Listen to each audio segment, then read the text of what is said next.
嗨，大家好，我是探评书。今天是2025年3月16号。这一期咱们继续聊聊俄罗斯入侵乌克兰，看一看乌克兰战场上也有什么变化。今天是俄罗斯侵略乌克兰的1117天，也是乌军进入库尔斯克的第223天。截止到现在，应该是乌军在逐步的、有序的撤离库尔斯克，似乎停火马上就要达成。最近关于库尔斯克乌军的境遇、乌军的这个状况，大家很关心，可以说是众说纷纭，让大家搞得叫莫名其妙，或者叫不知道信谁的好。美国、乌克兰、俄罗斯这个三方的最高统帅总统出来都是各执一词。俄罗斯一直放风说库尔斯克的乌军有的说是6500人，有的说是1万人，有的说是7000人被俄军给围困了，要全歼普京还向他们喊话，要求他们立即放下武器投降，就地投降，缴枪不杀。这个特朗普还假惺惺的通过媒体向普京喊话，希望俄军不要杀死这些被围的乌军。普京还进行了回应，说按照特朗普的这个建议，他也准备就放过这些乌军，但是需要他们就地投降。特朗普和普京两人唱双簧，给人感觉好像乌军确实被包围了。但是乌克兰的总统泽连斯基昨天出来说收到谢尔斯基在顿涅茨克的报告，说保护顿涅茨克地区和前线其他地区的阵地，感谢所有乌克兰部队在摧毁占领者时表现出的韧性和效率。波克罗夫斯克方向局势已稳定，红军村方向。然后泽连斯基特别说到库尔斯克，他说我们的部队在库尔斯克地区指定地区的行动继续，各单位完全按应有的样子完成任务。他说由于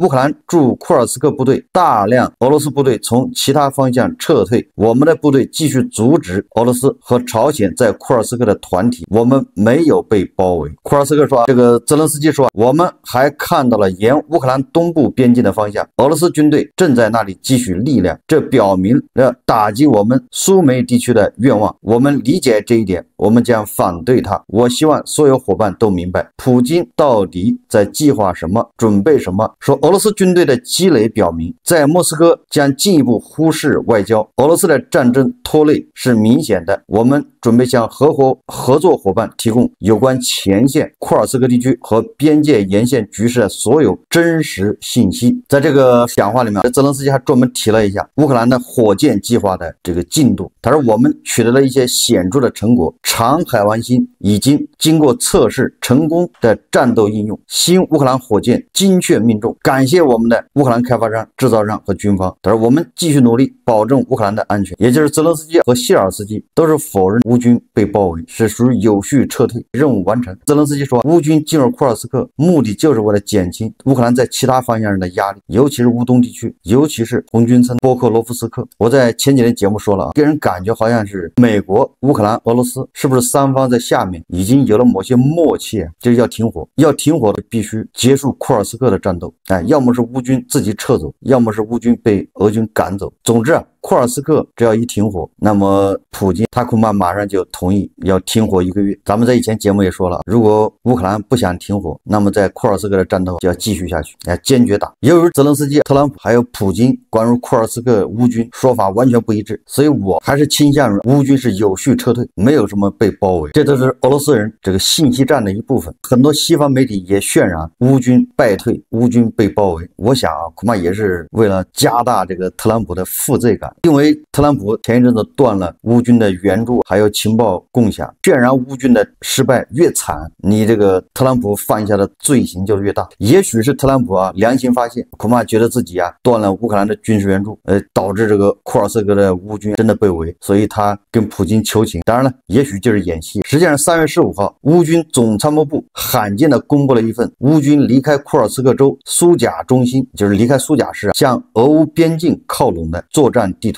实际上这个就说明泽连斯基前一天宣布的乌克兰武装部队在库尔斯克地区的任务已经完成，在库尔斯克的行动即将结束。泽连斯基还对库尔斯克的乌军给出了高度评价，说在这次行动中，我们只能对我们的士兵表示感谢，他们完成了任务。所以我说，不管乌军是什么情况，在库尔斯克是自己有序撤退还是败退还是怎么着，都说明俄乌冲突进入实质性停火的这个阶段了。恐怕下一周、明天、后天恐怕怕就有停火的消息出来。但是停火和这种实质性的和平，什么长久的和平，这个恐怕还很难达到。在库尔斯克的乌军并没有被包围，但是在乌东地区的俄军在波克罗夫斯克附近叫托列茨克，两个俄军的编队正面临被乌军包围和切断后路的风险，也就是在红军村附近。总之，有的事情恐怕不是巧合那么简单。乌军从库尔斯克撤退，俄军从红军村波克罗夫斯克似乎也在败退，你看看像不像某种默契，某种在交换？俄军攻打波克罗夫斯克好像也有9个月。刚才说到这个泽连斯基提到的乌克兰自己生产的长海湾星导弹，实际上就是海湾星导弹这个叫远程版。根据俄罗斯媒体报道，说是3月15号凌晨2点09分，克拉斯诺达尔边疆区发出导弹警报。凌晨2点15分开始出现第一起有关图阿普谢炼油厂遭袭击的报告。有人就跟着测算乌克兰导弹飞行的路线轨迹，因为中间不是隔了克里米亚吗？所以最有可能的是乌克兰发射的导弹飞过克里米亚南部的防空区，也就是绕过拐个弯。克里米亚的雷达探测到了乌克兰的这个导弹，但是这个导弹并没有进入克里米亚这个叫防空区，所以很明显它是绕着克里米亚的俄军的防空区在飞行，然后飞到克罗斯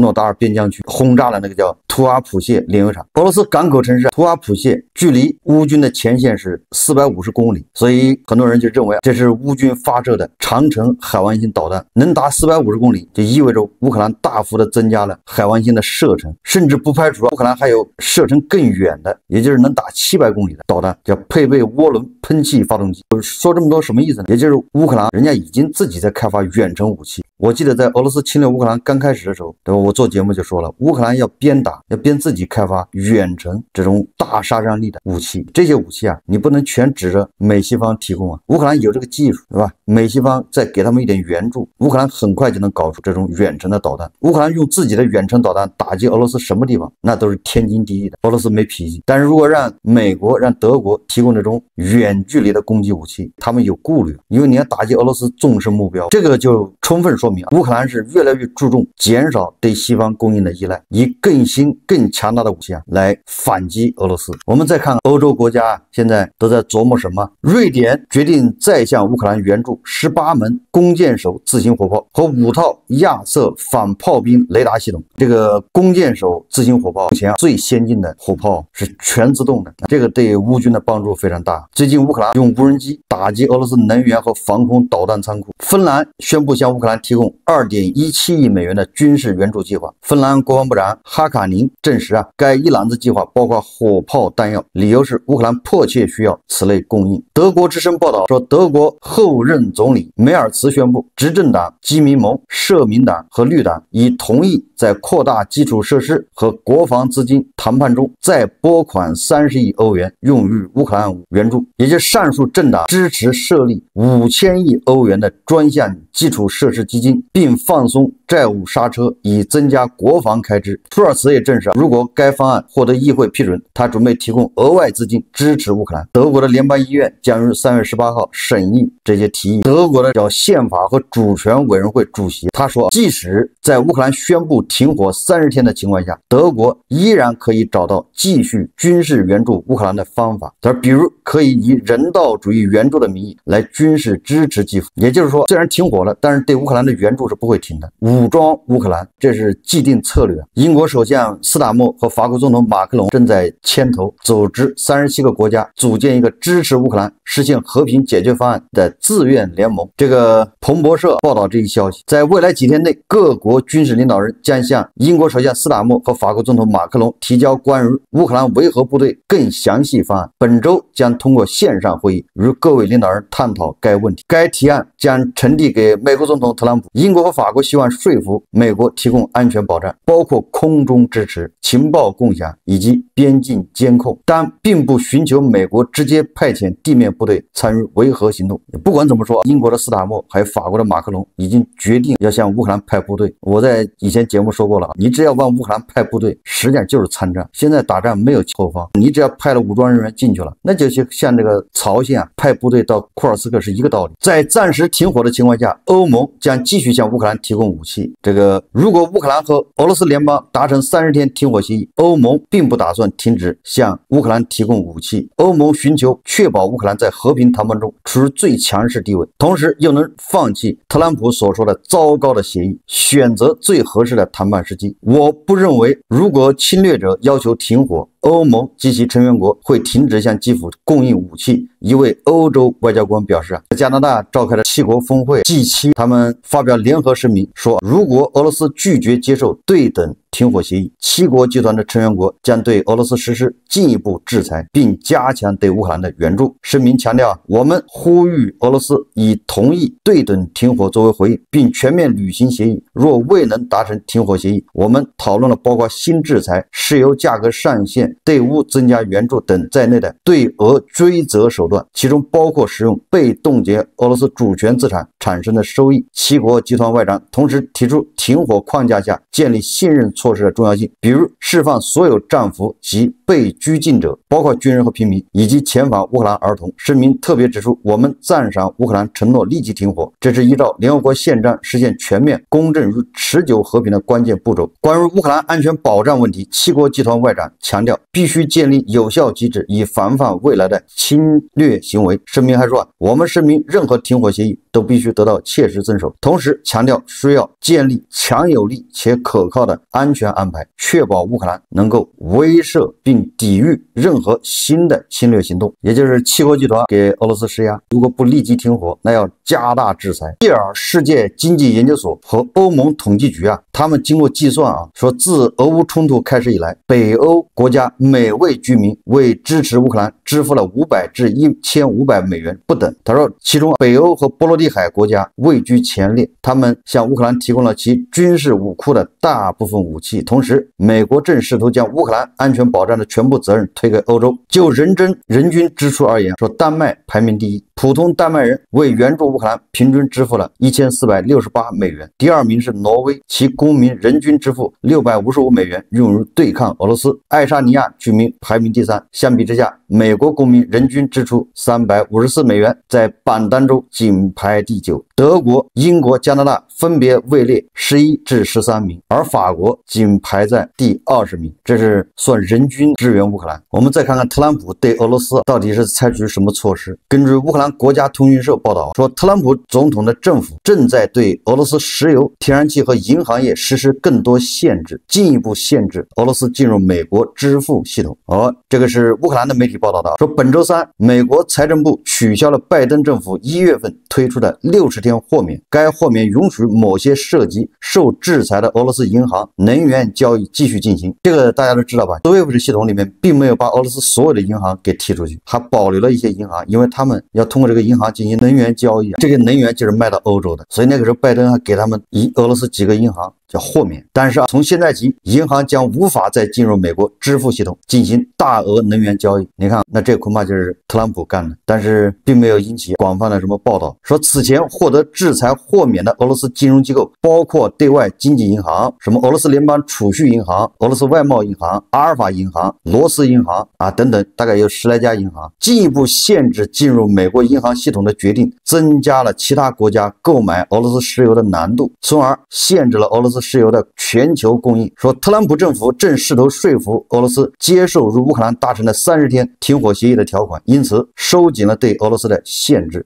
也就是特朗普虽然在请求普京网开一面，手下留情，放过库尔斯克的乌军，实际上他也是悄摸摸的，也不动声张的冲俄罗斯下手。如果把俄罗斯所有的银行全部从 SWIFT 系统踢出去，那这俄罗斯的石油卖起来就更难。乌克兰已经成立了这个叫和平谈判代表团。根据媒体报道，这个谈判小组成员由总统办公室主任伊尔马克、外交部长西比加、国防部长乌梅罗夫、总统办公室副主任叫帕利萨，由这些人要跟美国和俄罗斯方面进行谈判。你看，代表团成立了，实际上说明下周很有可能就要进行第1轮谈判。同时，特朗普又神神秘秘的说，有关乌克兰可能停火的更多信息将于3月17日，就是星期1公布。特朗普说，我们与乌克兰方面达成了停火协议，我们正在努力与俄罗斯达成同样的协议。我认为到目前为止一切进展顺利，周1我们将了解更多信息，希望结果会很好。有记者问特朗普说，如果俄罗斯拒绝停火，将采取什么措施？这个特朗普就说这对世界来说都是个坏消息。总之打起了太极，但是停火30天容易，要想达成这个和平协议确实太难，不看好，因为俄乌双方差距太大，这双方都不是战败国，这都不是城下之盟，双方都觉得自己还可以再打一打。泽连斯基那是一遍又一遍的强调一是寸土不让，而且坚持1991年的边界线；第二个，人家军队要完全自主发展，要强大他的军队；第三个，还要加入北约，加入欧盟，这是他的底线呢。他都没有说在什么惩罚战犯、什么赔钱，这些都没说了，人家说核心的一个领土不能让，第二个，他的主权，也就是人家想怎么发展，人家想加入哪个组织加入哪个组织，必须加入北约，必须要发展军事。那普京通过他自己还有他的助手，他的那些爪牙向外散布的消息，停火的条件，那就是要乌军投降，不仅要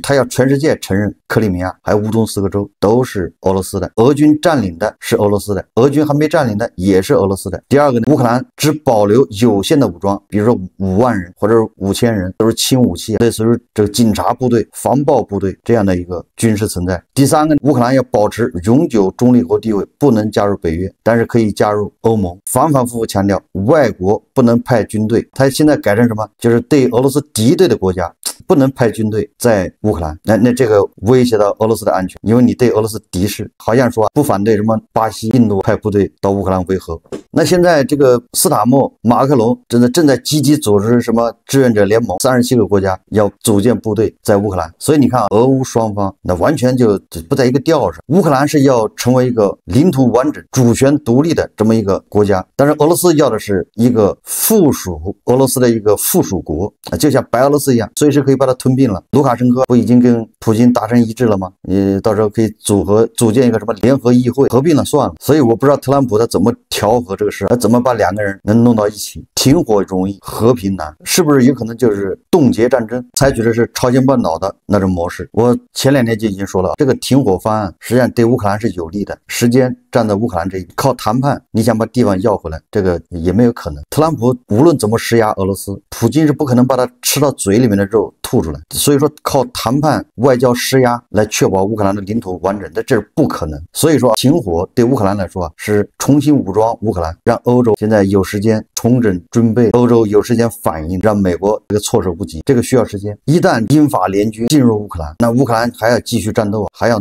夺回他的领土。有媒体说这个停火方案应该是由英国主持的，是英国他的计策。英国外交大臣大卫拉米2025年3月14日在加拿大举行的7国集团峰会上称，他说，我认为我们需要一个持久的和平，我认为现在是无条件停火的时候了，我敦促俄罗斯遵循乌克兰的立场。这个梅德韦杰夫就直言不讳的说出了普京的想法，说英国试图升级更新特朗普。英国外交大臣表示，俄罗斯应无条件接受乌克兰停火建议。这个梅德韦杰夫说，从外交角度来讲，英国及其大臣可以把他们的想法从屎坑里塞回去。显然梅德韦杰夫是不了解普京，或者是他不情愿停火，他希望接着打下去，这样好消耗这个普京的地位。现在是普京在火上烤，又不是他梅德韦杰夫在火上烤。梅德韦杰夫就只管拱火浇油，也不管普京死活的。还有一个杜金，普京的大脑，俄罗斯的什么智囊。这杜金在社交媒体上说，乌克兰战争结束后，俄罗斯将进入叙利亚开展军事行动。这个特别军事行动还没结束呢，我们的下一个特别军事行动，你看看，这就是俄罗斯。这种国家，如果你不把它灭掉，就是个祸害。有很多人说和平不好吗？为什么要死人？实际上这个说法就非常幼稚。我们都希望和平，不要战争，但是俄罗斯侵略乌克兰这个战争，你不能以和平为幌子来制造一个更大的战争。你现在停火好像是少死几个人，确实谁都不愿意牺牲，但是你再过3-5年，那恐怕要死更多的人。泽连斯基说，如果现在这一代人不做出牺牲，那么子孙后代永世为奴；如果现在一代人做出牺牲，那么子孙后代可以不为奴。这就是自由的代价，尤其是在俄罗斯旁边，为自由不得不做出代价。如果乌克兰人不做牺牲，那你就准备成为白俄罗斯吧，这个是肉眼可见的。这个美国的安全顾问沃尔茨又放风，他说乌克兰想要实现长期和平，就必须将部分领土割让给俄罗斯。你说这叫什么话？乌克兰的议员叫冈察连科，他已经公开喊话说，乌克兰已经没有选择，只有紧急拥有核武器一条路可以走。停火期间，乌克兰就可以搞核武，完全有这可能，因为是世界辜负服了乌克兰。乌克兰在1991年那布达佩斯备忘录上面，当时乌克兰是第3大核大国啊，人家在美国建议之下，英国、法国人家放弃核武器，你本来这些国家都要保护它的，结果战打到现在，强迫它以领土换和平，割地求和，这是世界欠乌克兰的，所以人家是别人先违反协议，那他再来搞核武器，天经地义。刚才说的梅德韦杰夫恐怕是受这个普京影响，普京不是到库尔斯克吗？穿着这个军装，结果梅德韦杰夫也模仿普京，穿着全副野战迷彩服啊，上电视也紧跟普京，向普京看齐。你普京有军装穿，我也穿军装。这个要从印度的角度来看，那这是僭越，军装不能乱穿的，谁不能穿？这是有严格规定的。所以说这个梅德韦杰夫有点操之过急了，这家伙有野心了。那绍伊古人家国防部长现在是秘书，对吧？人家都不穿军服，对吧？你这个梅德韦杰夫一天兵都没当过的，他搞个军装穿上，也学普京上电视，你这是也就是俄罗斯人心大，也是普京心大呀。梅德韦杰夫是不希望停火，一旦停火，说不定他要遭到普京的清算，轻则中毒，重则玩手雷。好，我们这期节目就聊到这里，感谢大家收看。如果喜欢我的节目，欢迎订阅转发，也可以在下方留言评论，谢谢大家。